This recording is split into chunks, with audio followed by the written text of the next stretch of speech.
Imane Khelif, an Algerian boxer, has found herself at the center of a controversy regarding her participation in the Olympic Games. After her recent victory over Hungary's Luca Hamori, which secured her a spot in the semifinals and guaranteed her at least a bronze medal, Khelif briefly addressed the issue, stating, "I am a woman."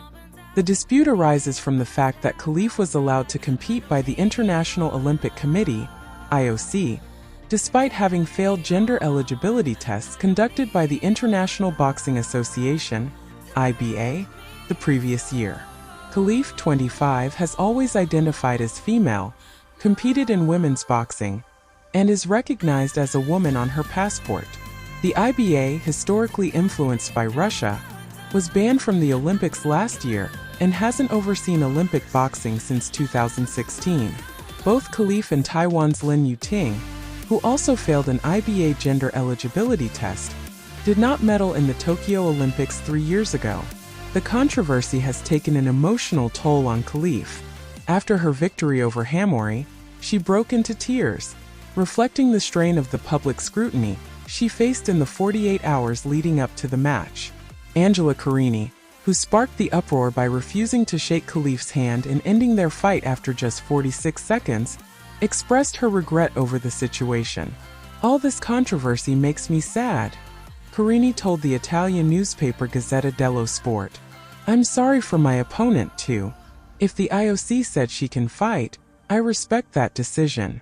Khelif is now set to face Janjum Sawanafing of Thailand in the semifinals on Tuesday afternoon, continuing her quest in the women's welterweight competition. As Khelif prepares for her semifinal bout, the broader implications of her participation continue to spark debate within the boxing community and beyond. The IOC's decision to allow her to compete has been both praised for its inclusivity and criticized for perceived leniency on gender eligibility standards. The controversy surrounding Khelif isn't just about one athlete, but reflects the larger, ongoing conversation about gender in sports.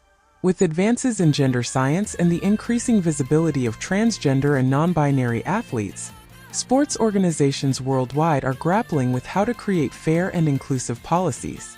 The IBA's stringent gender eligibility tests, which Khelif and Lin Yuting failed, highlight the challenges of setting standards that are both scientifically sound and ethically fair. Khelif's case is particularly poignant because she has identified and lived as a female her entire life. Her situation underscores the difficulty of establishing clear-cut criteria that respect athletes' identities while ensuring fair competition.